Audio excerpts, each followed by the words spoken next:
Engagers, this is Professor Game, where we interview successful practitioners of games, gamification, and game thinking who bring us the best of their experiences to get ideas, insights, and inspiration to help us in the process of using games and gamification in our daily lives, for example, to learn what we are teaching. And I am Rob Alvarez. I work at Ironhack, teach at IE Business School University, and so much more, and host this podcast.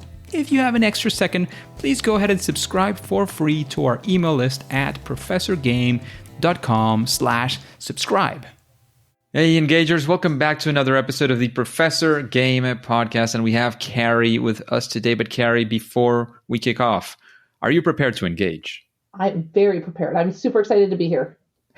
That's fantastic, because today we have Carrie Baughcum. Is that right? Mm-hmm, Baughcum. Baughcum, all right. Mm-hmm. And she is a mother, wife, mismatch sock wearer, a self-described inspiration junkie, learning enthusiast, and most of all, a passionate believer that all children can learn. We just need to find out how. As a teacher for students who receive support and services through their individual education plan of 20+, she integrates technology, creative thinking, a fearless attitude, and endless doodles into her classroom. And she strives every day to enhance her students' learning while empowering them to achieve things they didn't know they could do or be a part of. And she's also, as I mentioned before, a mother of two children, 14 and 16 years old. And at home, she encourages as well her children to explore, learn, and try anything their imagination can think of. Together, they create and get involved in activities and experiences with exploration, creativity, problem solving, and doing. Learning by making, by doing, right? That's right. That is fantastic. And she shares her experiences from her classroom adventures and passion for life by presenting conferences, her YouTube channel, co-hosting Doodle and Chat with friends, and of course at Carrie Baughcum. And her first book was My Pencil Made Me Do It, A Guide to Sketchnoting. And now she is on her new book, Stanley and the Very Messy Desk, an Adventure in Sketchnoting. As you can imagine, we will be talking about doodling and sketchnoting quite a bit, Engagers, and that is super exciting, at least to me. I hope it's also exciting to you. Carrie, are we missing anything that you want to make sure that the audience gets before we kick off? No, that's a lot about me. Yeah, I love anything that I can do to make my students' experiences in my classroom better. And that's what I strive to do every day. That is great. And that is big inspiration for us, for sure, because it hopefully is what all of you Engagers are trying to do. If it's in a classroom setting, if it's in another one, you're still looking for the same thing for your users, players, call them as you will. So Carrie, we always like to kick off with understanding our guests a little bit better, more sort of a, run by the day kind of touch. So we would like to know if, you can run us through your day or your week. What does that look like being Carrie nowadays, basically? Oh, wow. I've never had that interview question before. I love it. So I'm an early riser. So I usually get up at 4:45 in the morning. I like to get myself ready before the house starts to get busy. So I will get ready. And then I'll usually, right now, since I have the new book out, I might do some drawing or some planning for how I can get some images out onto social media and help promote that. But I'll do some drawing and some creating for about an hour. And then it's time to make lunches and get ready for the rest of the day. And then I get my kids up and drop them off at the bus on the way to school. And at my school, I teach at a middle school. So I have 6th, 7th, and 8th grade students. I teach in a multi-age classroom, which means that on any given year, I could have some 6th graders, some 7th graders, and some 8th graders together. This year, I happen to have 7th and 8th graders. I have students that I will often be with for 3 years. So this year, I have some 8th graders that are on their 3rd year with me. My students receive supports and services through their individual education plan. So depending on their level of need, they might see me a lot of the day, and they might see me some of the day. We start off with home base, which is just announcements and the pledge and just kind of get ready to go for the day type of class. And then I teach, and then we meet. I'm lucky enough to be on a team at my school that has our own social worker as well as our own speech and language pathologist. And then there's another class that's just like mine. We call it the Extended Resource Program class. And there's a third class that provides supports and services to a more significant population, and that's called the Individual Learning Program. And so we meet once a day. We're so lucky to be able to do that, to talk about students and problem solve and plan. And then I teach an ELA class and and then I have a plan period, and then I teach a math class, and then I teach 2 more classes of ELA. where those classes can be a variety of writing and reading, working on fluency, working on comprehension. It all depends on what the students need support in and need to make growth in. And then I have lunch, and then I teach a social studies class on American history. And then I have what we call a resource class, which is whatever the students need it to be. So I have students who might go out for science or social studies, and we will help them with reviewing concepts or pre-teaching or reteaching, studying for tests and quizzes, getting organized, or sometimes students just need that time just to kind of relax and just get themselves organized. And then by then it's 2:45. And then we have after school time that we're contracted to be at school for. And so on Wednesdays, I'm part of a club called The Joy of Creating, where it's a student pairs up with me to run the club. And it's basically anything that student wants to create with that club we do. So we'll do clay and quilling and all different kinds of fun crafting things. And then on Thursdays after school, I'm part of our LGBTQ plus Prism Club, which is fun and another group of amazing students. And we do a variety of different things from just hanging out and playing board games or just craft, whatever that group of kids needs. And so that's my day at school. And then I come home, and depending on what my kids have going on, I'm helping with that. And then whatever other creating or reports I have to write happen at night. And then it's time for bed. And all of that can happen in a single day, Carrie. Oh my goodness. So some days I spend more time just sitting and watching TV because I need to relax. Usually Mondays and Tuesdays, I can keep my days pretty packed. And then Wednesdays and Thursday, I kind of have to be like, it might be time to slow down a little bit. So it just depends. I love all of it. The creativity that I do away from the classroom, the books and other things, other activities that I do, like Doodle and Chat with friends, those all happen away from the classroom. And then they really fill me up so much. And I really love all of those things so much. Sounds super good. Sounds all great and like a fantastic way of spending your time. I was just, awed in the amount of things that can happen in a single day for you. So that's amazing. Thank you for all that service that you're putting in for the education of those fantastic kids you have. I love it. Fantastic. So, from having all that uplifting, greatly spirited things that you're doing right now, I want to go to a time which was, I don't want to call it a dark time because it's not necessarily dark. I think we always learn from those times where things didn't go right. Mm-hmm. So I want to go into a fail moment or a first attempt in learning, a time when you were trying to do something, it just didn't go well. We want to be there with you, sort of live those difficulties. And of course, make sure, we understand how you got out of it, how it got better, how you iterated upon that, or what that looks like in a story of, it can involve creativity, sketchnoting, doodling, or anything you want to talk about on these lines with your students, of course. Sure. So I think any of the difficult times that I've had in my classroom, even with my family, they have to do with children, whether it's my own children or the students in my classroom. And it's whenever I've had either whether it's one student or there was a year where I had multiple students that had just had some significantly challenging behaviors that just come together and they just leave you kind of at a loss for what to do. And they leave you feeling like you don't have control of the situation, but you know that you need to figure out a way to make sure that we can have, because you're in this for a whole year, like they're not going anywhere. Yeah. So any of the times that have been really hard for me, it's when I either get a student that a type of behavior or a type of learner that I've never worked with before, that is super challenging. Or I've had a combination of a group of students who each have challenging behaviors, and then I get a bunch of them at once, and that can also be really, really challenging. And it can leave a teacher counting down the minutes until the day ends because it's a lot to deal with. And it can leave us sad and lonely. And I remember my first year of teaching, it was all I could do not to cry before the kids left my classroom because the behaviors were so challenging.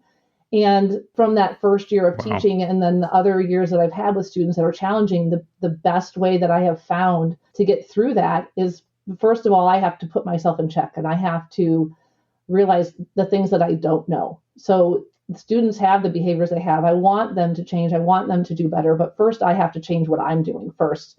And the best way that I know how to do that is to reach out to people in my building that have different skill sets or more knowledge than I have, or to lean on my team and to use them to help me. And then the next thing that I do is come up with a plan, something that's structured and predictable and routine, but that in doing and coming up with a plan for myself or for my students, everybody then understands what the expectations are, and everybody understands what's going to happen if this happens or what's going to happen if this happens.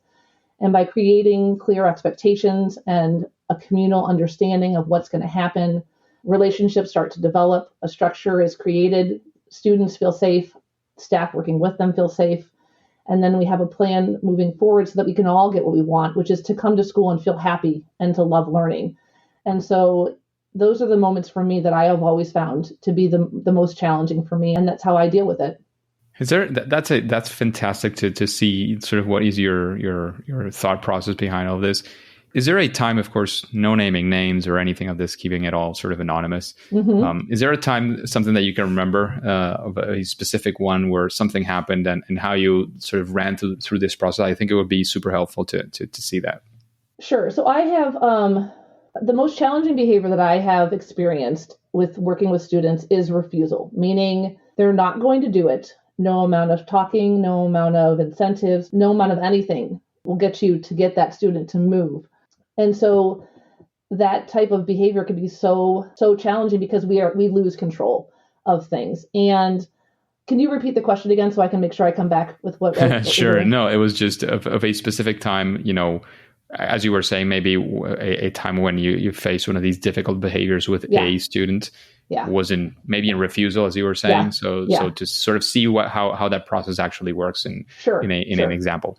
Sure. So refusal is I just find it to be one of the most challenging, one of the most power sucking things, right? So the power is gone from me.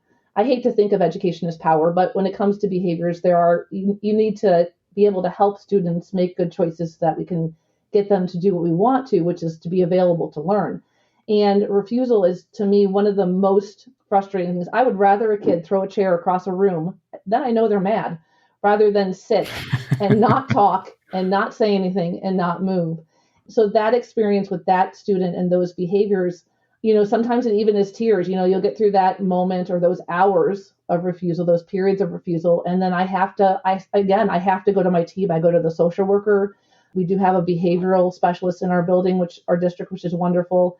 And we just talk about things that we can do to make school motivating for that student to continue to be engaged with it. And so we keep adding incentives to it, like maybe something in the morning when the student comes to school that makes them look forward to coming to school, because Mondays might be a hard day for them to come to school on, or just making sure that we're having incentives or things that the student really likes to do more frequently through the day is helpful. But I really do lean on my team when I'm stuck on what to do with students, because they're the ones that can either take a step back, because it gets really personal, when we have students that are challenging.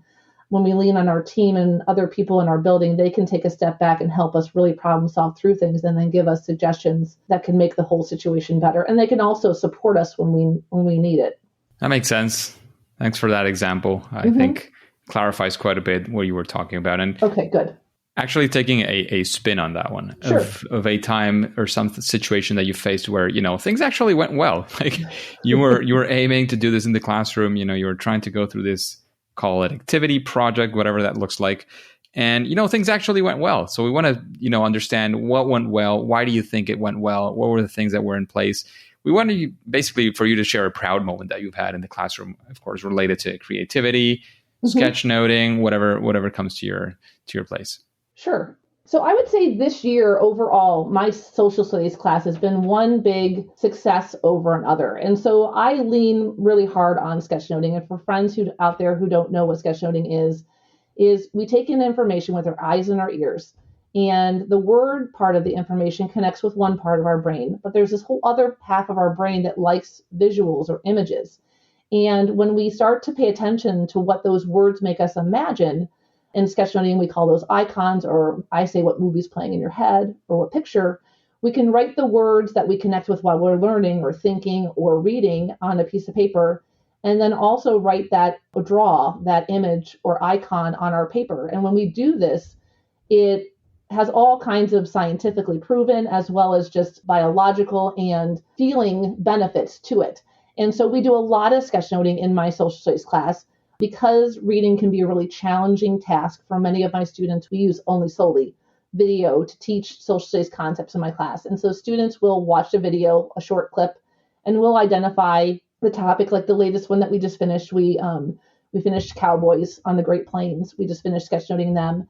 And students will listen to the topic, listen to the video, and whenever they hear something new or interesting or something that makes them feel something like excitement or curiosity, they write that fact about cowboys on a Post-it note, and then they walk up to the board, and we have this big piece of butcher paper, like, longer than this, probably about the span of if you put your arms out.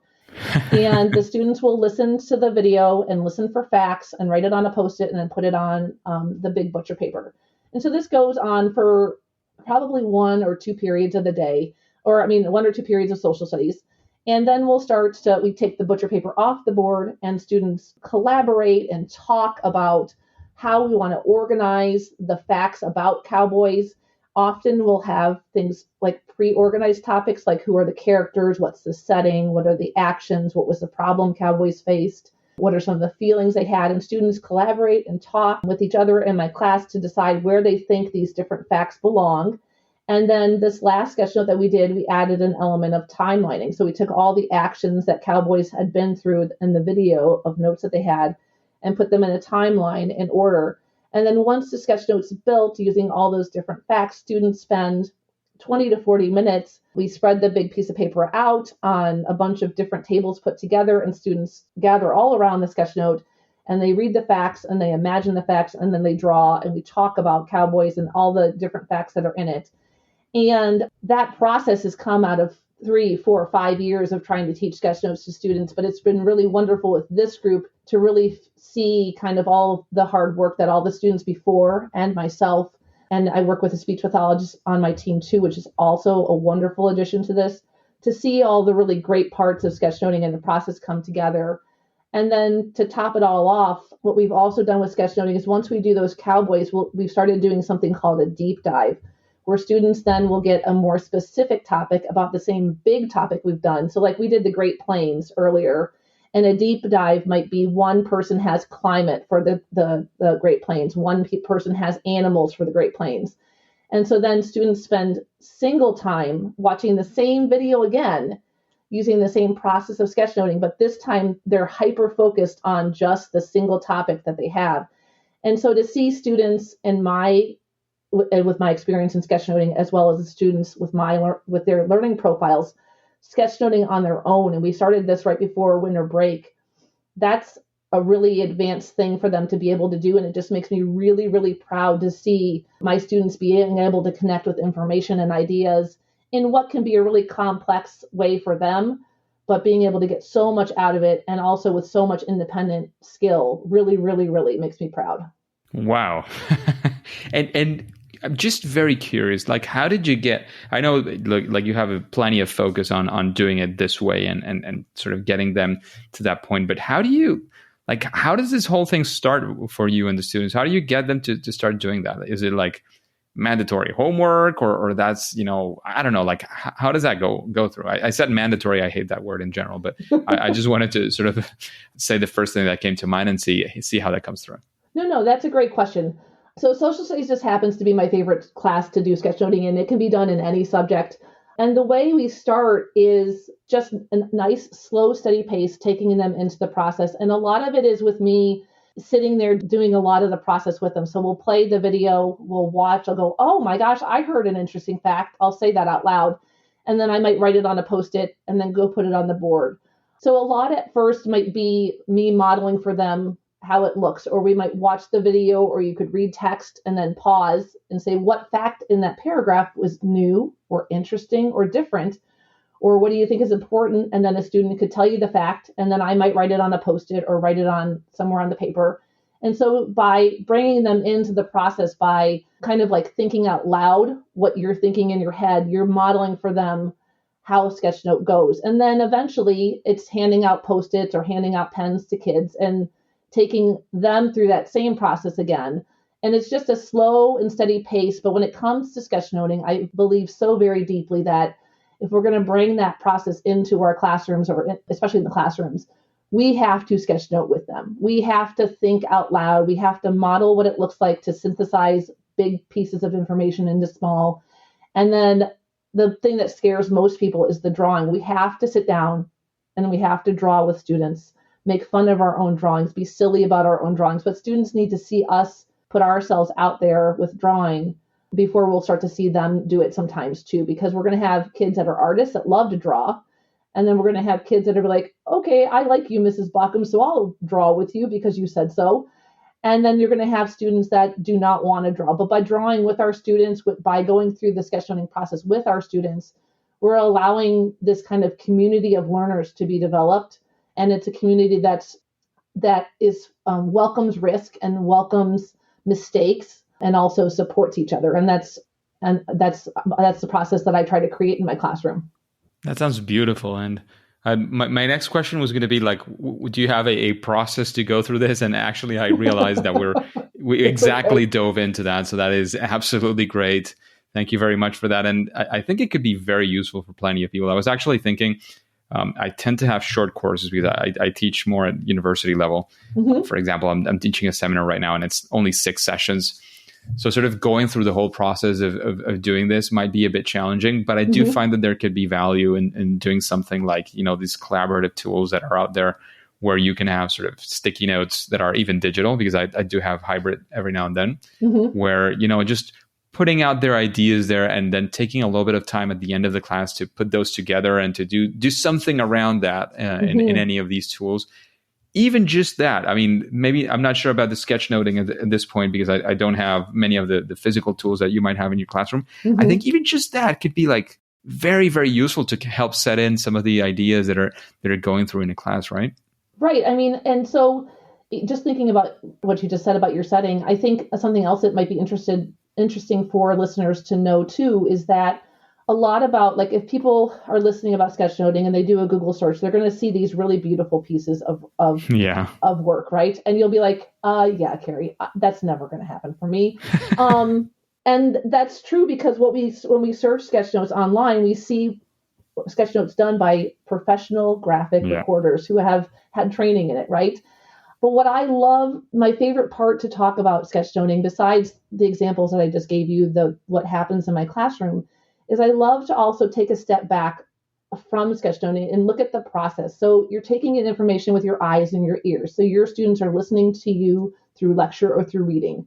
And then we take in information with our eyes and our ears, and we need to synthesize information. So all of these parts of sketchnoting are different skills that if we start to think about them and pick maybe 1 or 2 or 3 and weave them into what we're already doing, just those single parts of sketchnoting are already going to enhance our teaching and improve our students' learning. Like for your lectures, sometimes I think we forget that students don't always know how to connect with information. So maybe it's coming up with a simple mantra when you're lecturing. Remember, students, when we're diving into this information, we're connecting with what's new, what's interesting, or whatever goes along with your topic, right? So coming up with some kind of mantra that lets students know what kind of information they're going to kind of hyper focus on.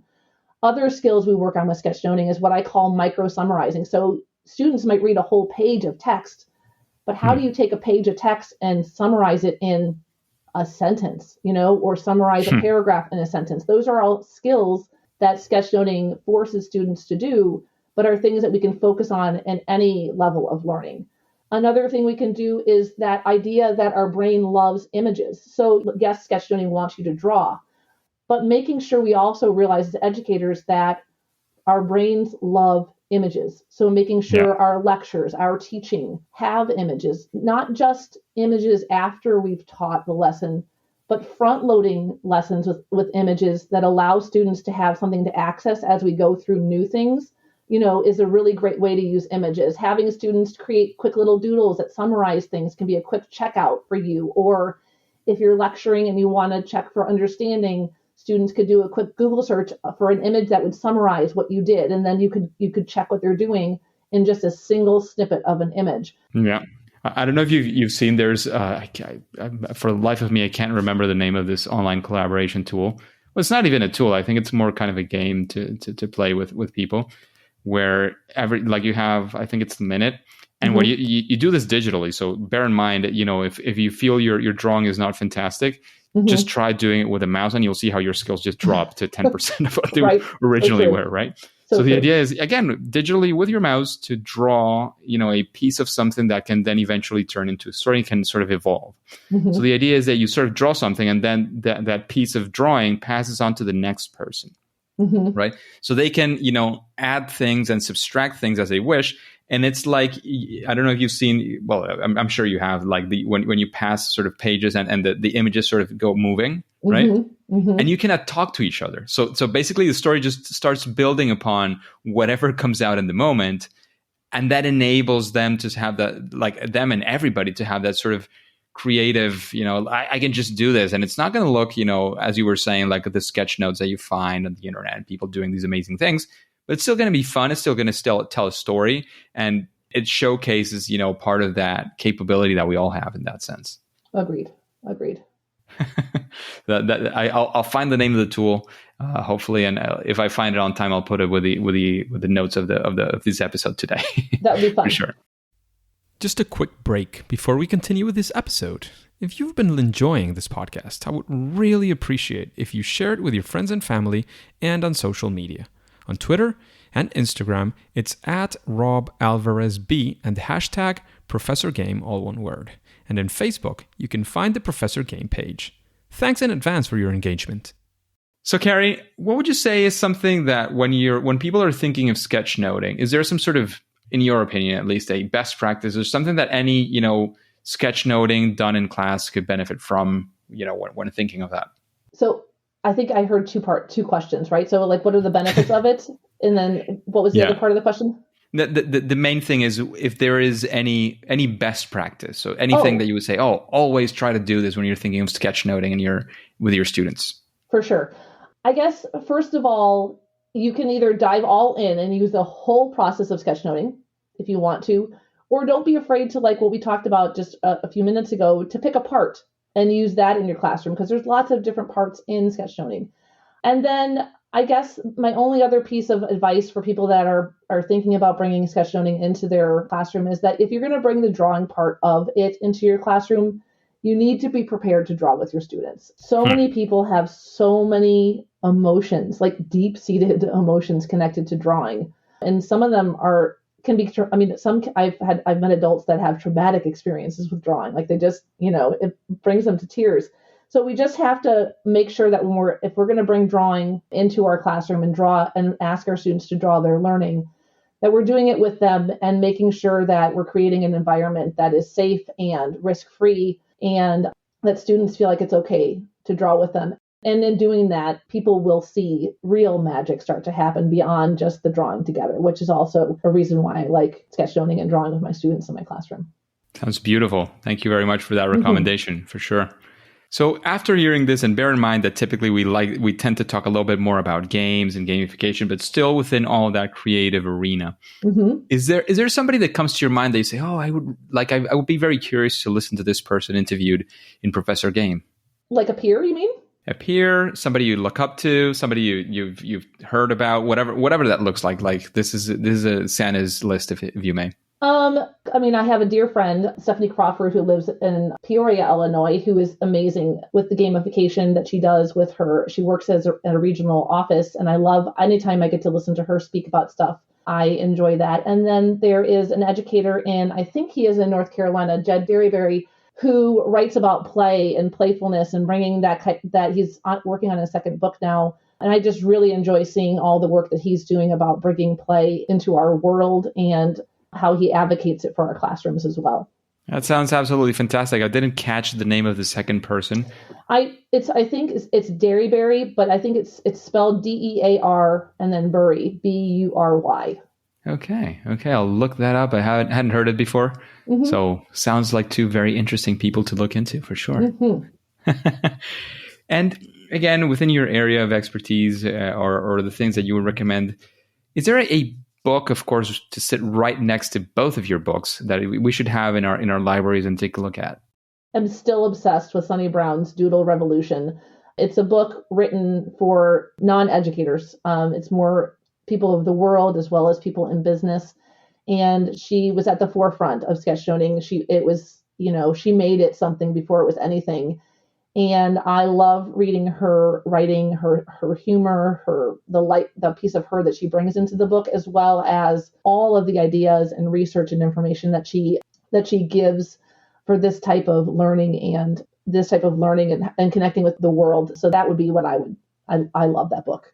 Oof, sounds absolutely fantastic. I have to say, I mentioned this in a previous episode. I'm doing a boot camp on UX design. And even part of the pre-work was already, it sort of moving us towards doing some sketchnoting and taking notes with pictures. I found it challenging, especially when the content is a bit more fast-paced. I find it hard to keep up without writing words rather than pictures, but I still try to introduce some visual content as well. And that sounds like a fantastic book to sort of keep up with my intentions, at least, of doing a bit more of visual design. Which, and I would say, go ahead, sorry. No, go ahead. No, I would say to you to make sure you give yourself grace. So when sketchnoters start off, they generally do start off word heavy. And then we call it a visual library. So I love to imagine things in my head and have analogies. I imagine our visual libraries in our brain is like a big warehouse. And when we haven't been drawing for a while, our warehouse only has basic shapes in it, like triangles and squares and things like that. But the more you start to draw, the more things get put on the shelf. And so what you're experiencing is completely normal. So don't shy away from the words, and maybe the pictures come later. Also, don't be afraid to pick up your phone and do a Google search on things too, because I spent my first 2 years of sketchnoting with my phone in one hand and my pencil in the other, because I didn't know how to draw anything. I had to look everything up. So it's all completely normal. Yeah. I mean, I also have, there's literally a colleague who was actually the academic director as well of one of the masters I'm teaching at. He's fantastic, Andrew McCarthy. He's a designer, so he's very much into this. Yes. And he goes to meetings, like regular meetings, and he takes notes with only sketchnoting. It is just fun to watch. If he sits next to you in a meeting, it's actually distracting. Yes. Yes. It's so good. So yeah, of course, I have some standards set up there that I know I'm not at that level. I don't know if I could reach that, because he's definitely something that he does very, very often. He does amazing things. Many of the creative exercises I do, I learn from him. But it's also like a neat thing to see that, there you can reach a level of that. And I'm sure plenty of people have reached that, of course, given, as you were saying, practice and all that. So absolutely. Yeah. I love it. I'm enjoying it more and more. And one of the things I was going to say is, you were saying that there's this sort of plenty of emotion and emotionality in drawing for many people. I don't know if emotionality, but I do have with visual stuff, I've always been very self-aware in a negative sense of how not great my drawings might be, especially as growing up. And then I studied engineering. So I didn't get into what, back in the day, at least, when you said creative, that meant that you either drew sculptures, created sculptures, or beautiful drawings or paintings. So it was super, super visual. And I didn't see myself as a creative person in that sense, precisely because, amongst other things, because my drawing was not great. So if somebody like me, who, like my mom, is actually a creative person and a designer, and she also draws and does many things like that, and I've seen all of this around me, and I self-identified as not being able to do that, and I'm trying to get into it more and more. If I can do it, I'm pretty sure most, if not every single person can get to do it, and very probably be a lot better than me in that sense. So, don't be afraid to just put yourself out there and do those things. Agreed. So we went through a possible guest. We went through a potential book that would sit right next to those fantastic books that you've written, especially for educators. We would like to know, what would you say is, sort of looking into yourself, what would be that thing, that superpower, that thing that you do at least better than most other people in the world of creative creation, sketchnoting, and all this? Wow. That's a good question.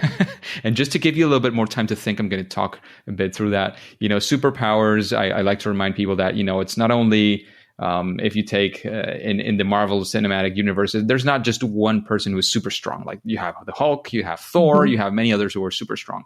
You don't have just one person who flies. There's several of them who fly. So again, your superpower does not have to be 100% unique, but it's that thing that you feel is sort of your sweet spot, that thing that is sort of your thing, so to speak. Got it. So I think my superpower, and I haven't had it forever, at least not in the real world. I think for the classroom, it's been there for a while, but I think my superpower is not waiting for something to like, not getting permission or waiting for the right time to try something new. That when something feels right, either to bring it into the classroom or to use it with students, when my intuition knows something or to create something, I'm not afraid to just dive in and give it a try. And I'm also, the more I learn how to use this superpower, the more comfortable I am diving in even before things are perfect. So things often are messier at first with me than they are at the end result. And I'm okay with that. Things not having to be perfect, an idea not having to be perfect before I try it. It is a superpower. It is super hard to get there, but it is super possible for all of us to at least start approaching that more and more every day, getting comfortable with that, getting comfortable with, this might not be perfect. This might even fail, and that's fine. It's an experiment. I'm going to assume that sort of scientist mentality. Try it out, see what happens, get better. And every time you do it, you get better. I've heard from a fellow podcaster. He says, do you want to be a podcast? What do you have to do? You have to podcast. Mm-hmm. You want to be a writer? What do you have to do? You have to start writing. You're not going to be great. You're probably going to suck at first. And that's fine. No problem. Do it. Put it out there. Or sometimes even just don't even put it out there. Just do it. Do it for yourself and get practice and put in the reps as well. And you will definitely start getting better and better through practice, because we can definitely all get there. Thank you very much for that. That was a fantastic recommendation. I loved it. Thank you. So do you have any sort of final piece of advice, anything else you want to say to the engagers before you tell us as well where we can find out more about you? If you have anything you want to sort of guide us towards, I don't know, like this is the final, it can be a plug zone. It can be like anything you want to leave us with for sure. So I guess, I feel like that last question just like wrapped everything up in a perfect little bow. I guess my advice for everybody is I like to say that, whether it's teaching or being yourself or learning or creating, there are no rules. There's no right way to do something. There's no right way to start something, whether it's bringing sketchnoting into your life or into your teaching, whether it's trying like a podcast or something new. However you decide to do it is how you should go after it and try it. But don't wait until it all feels right, because then the opportunity will pass you by. And so that would be my big plug for sketchnoting or anything that you decide to try. Yeah. That is fantastic. Beautiful advice. And where can we find out more about you and your work, Carrie? Sure. So people can connect with me on carriebaughcum.com. So CarrieBaughcum.com. They can also find many videos that I've made on my YouTube channel. And I did hear you mention gamification. We didn't even dive into that. My whole classroom is also gamified. So I love games and what they do for our students and our learning. So there's some videos on that as well. And then I also am the co-host of a show called Doodle and Chat with Friends, where we interview people. My friend, Dr. Mandy Toland, and I interview people, and we draw and chat as we interview them. So that's also very fun. People can find the upcoming March educators on my YouTube channel. I just put them up there this morning. And nice. I'm also on Twitter and on Instagram at those same names. And so people can contact me there as well, or connect with me there. That sounds great. And one curiosity, like you were mentioning that during the podcast, you also do drawings and doodles. Like, how do you sort of put them together? Do people get to listen to the episode and see how the doodles are evolving, or how does that look like? Yeah, so we use an online program called StreamYard, and it lets us, Mandy and I, we are able to use like 4 different cameras. So we have each of our face cameras that we are giving the interview with, and then we have overhead cameras over our drawings as we're talking to people and drawing with them. So people can tune in. We're going into episode 6 now, so there's 5 previous episodes on my YouTube channel already, and people can see the whole process and how all the fun that we get to have when we doodle and chat with other educators and people that are on our show. Nice. Sounds very, very teasing, very, very interesting. So engagers, if that piques your curiosity, definitely head over there. And Carrie, thank you once again. We're meeting today on a Saturday. So thanks again for investing your time in this. I know there's a lot of passion behind doing all of these things, a lot of service that you're providing for kids and for the community of teachers as well. So again, thank you very much for being today with us, for investing this time with the engagers and sort of powering up our creativity for sure, especially through visual tools as you were mentioning. However, at least for now and for today, it is time to say that it's game over. Engagers, it is fantastic to have you around because we really like to make sense out of this podcast with you. So let's do the following. Let's connect on Twitter, and that way we can interact, we can get some feedback, you can see what's the latest and greatest on Professor Game, what you would like as a guest, if you have any suggestions, for example, questions, whatever that looks like. You can find my Twitter account on professorgame.com/Twitter. I'm always sharing content and gamification, especially as you might expect around the world of learning and education. And before you click continue, before you go to your next mission, remember to follow or subscribe, whatever that looks like in your favorite podcast app, and listen to the next episode of Professor Game absolutely for free as always. See you there.